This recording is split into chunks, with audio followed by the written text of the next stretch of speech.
Presenting Superman. Up in the sky. Look! It's a bird. It's a plane. It's Superman! And now, Superman, eighth wonder of the modern world.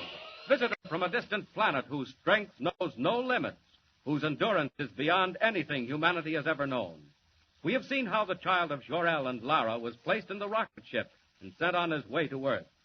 During the long journey of the rocket ship to the Earth, the child has become a man. The rocket landed in a desert.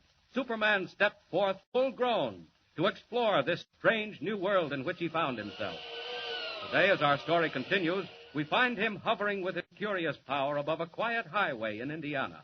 A trolley car is just pulling up the hill, and as Superman wheels and turns in curious flight, unseen below, a man and a boy come out of the shed that serves as waiting room.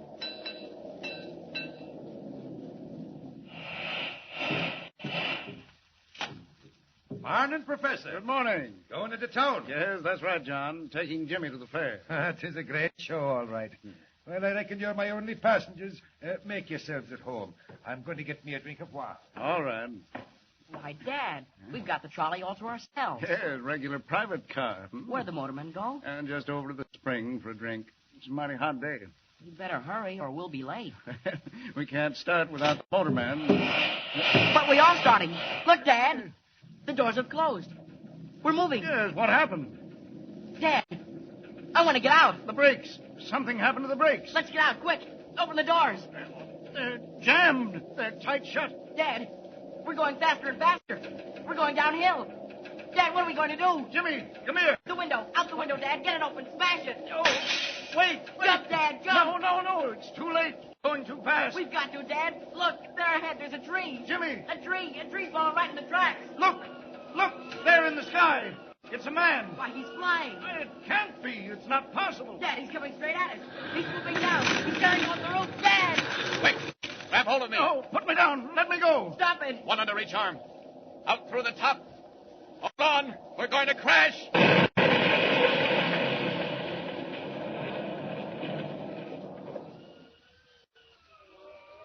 Well, we just got out of that in time. The trolley car's a wreck. Smashed into 1,000,000 pieces. Where are you going? What are you doing to us? What's happening? Put us down. Don't be frightened. You're all right. I had to get you out of there in a hurry. Pulling off that roof was the only way. Now we're going down again. Down. There you are. Safe and sound in the field. Well, I don't know what to say. Quite all right, Professor. Getting you and the boy out of that car was nothing. I can't believe it. Who are you, anyway? Where do you come from? I have no name. I come from a world that no longer exists.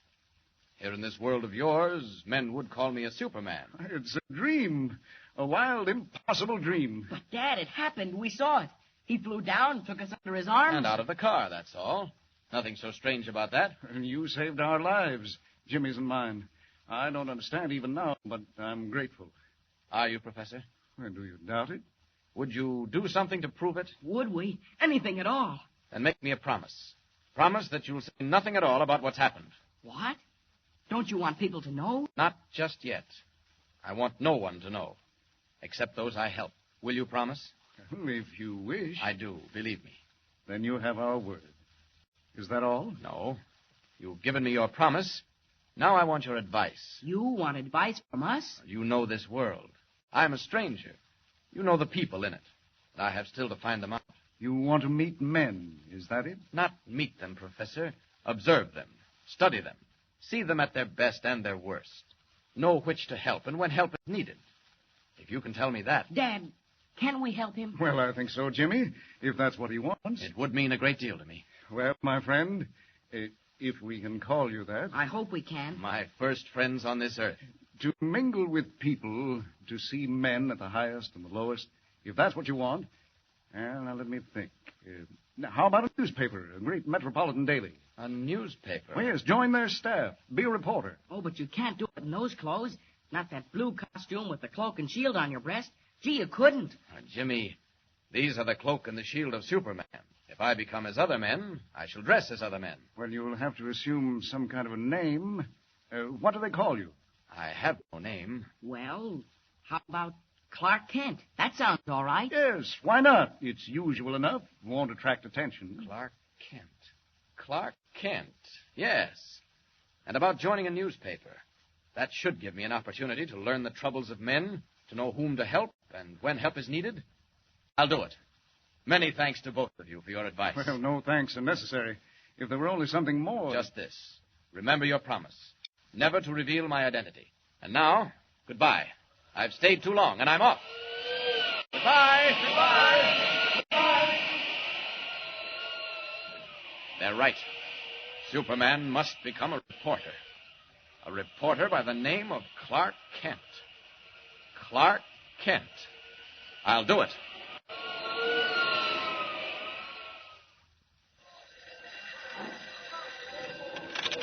Steady, Rome. White.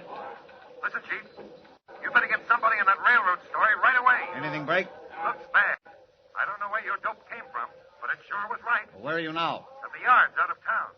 If I were you, I'd have somebody watch the man they call the Wolf. The Wolf. That's what I do, Chief. Watch him. Trail him. Follow him every minute. He's at the bottom of this as sure as you're born. Oh, hey, I gotta beat it. Someone's coming. Oh. Excuse me, Mr. White. That young man's still waiting. What young man? Oh, the one who wants a job? Well, let him wait. Who have we got that's free? McCann's on the coast. Grayson's down in Virginia. Most of the day men are full up. I knew it. Confound it's always the way. Something breaks and nobody to handle it. What is it, Mr. White? Railroads. Sabotage. I didn't believe it, but there may be something in it after all. If there is... Yes, sir? If there is, Miss Smith, it'll be the biggest story since Lindbergh. And me short-handed. Oh, what's the use? Yes, sir. About that man. Oh, send him in. Send him in. Yes, sir. Come in, Mr. Kent. Mr. White will see you now. Thanks. You want to see me? Close that door. Yes, sir. My name is Kent. Clark Kent. What can I do for you, Mr. Kent? Well, Mr. White, you can give me work, I hope. Work? On the paper? Yes, sir. I'd like to be a reporter. Oh, you'd like to be a reporter. What papers have you worked on? Well, none, sir, but Oh, you haven't. But you think you'd be a whiz. Well, I'm afraid I can't use you, Kent. You mean you haven't any openings? Not for greenhorns. I'm sorry if I'm blunt. But, Mr. White, even if I am a greenhorn, suppose I brought you a good story. And where would you get it? I'm afraid you'll have to excuse me, Mr. Kent. A really good story? Such as... Such as the complete inside on the man called the Wolf on the Western Railroads? What's that? You heard me. Do you want that story? Do I want it? Well, I should say I do. Look here. I think I could get it for you, Mr. White. What do you know about the Wolf? A little bit. Where did you ever hear his name? In connection with railroads, Mr. White. Oh, stop beating around the bush. I only heard the beginning of that myself yesterday morning. Not a paper in the country's carried a line, and yet... And yet I come in here and talk about it. I think I could do something with it, Mr. White. Now, look here, Kent. Mysterious secret messages have threatened to tie up every railroad in the country, beginning with the Western. For a while, the road paid no attention. And then the cracked flyer on the P&R went off a bridge. Yes, I read about that. Naturally. But you didn't read about the warnings because they weren't printed. Weren't printed? No, and they won't be. Not until we've checked all the angles. And then this man, the Wolf. Oh, yes, the Wolf. Now, where do you come in? How did you get to know the Wolf? Excuse me. Say your own, White. My friend, tomorrow night, the Silver Clipper leaves Denver for the west. It will not arrive in Salt Lake City. Hey, what's that? Who's this? I have been called the Wolf. Goodbye. Hey, come back here. Come back here. Wait. Yes, Mr. White? Where did that call come from? I'm sorry, sir. The party's been disconnected. Nuts. Beg your pardon, sir, but if that call did come from the Wolf, I should be inclined to believe it. Huh? How do you know who that was? If I were you, I'd warn the officials in charge of the Silver Clipper. Look here. You couldn't hear that phone. What is this? How do you know who called me? As I was saying, Mr. White, suppose I brought you a good story. The story of the Silver Clipper and the Wolf. I take chances, Kent. I'm going to take a chance on you. Thank you, Mr. White. It's 2,000 miles. You'll have to hop a plane. I'll get there, Mr. White, in spite of the weather. Lord, I hadn't noticed the weather. Well, get to the airport anyway. You ready, Mr. White? Miss Smith, this is Clark Kent, temporarily attached to our staff.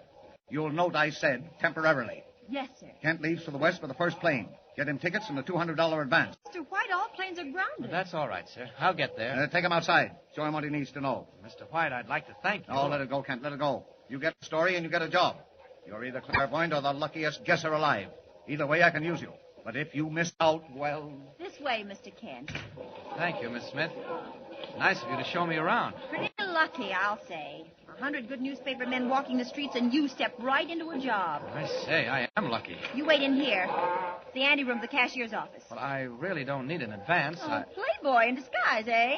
Wait here. Oh, what a rotten night. Don't fall out that window. It's 20 stories down. Beautiful view, even in the fog. You wait right here till I get your money. Then I'll introduce you to a few real newspaper men.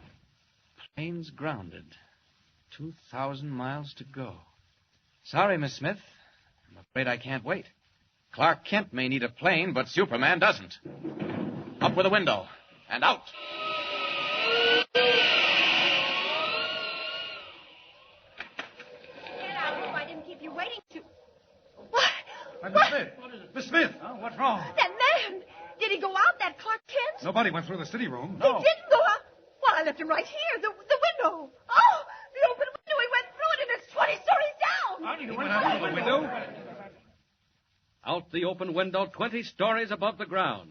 In the wink of an eye, Clark Kent, cub reporter for the Daily Planet, becomes Superman, eagle of the sky, winging his way west over city and plain, river and mountain, through the storm-swept night. But will he be in time? Can he checkmate the strange figure called the Wolf, discover the plot, save the Silver Clipper, roaring toward Denver at 90 miles an hour? And remember, don't miss the next installment of Superman. In the sky. Look. It's a bird. It's a plane. It's Superman.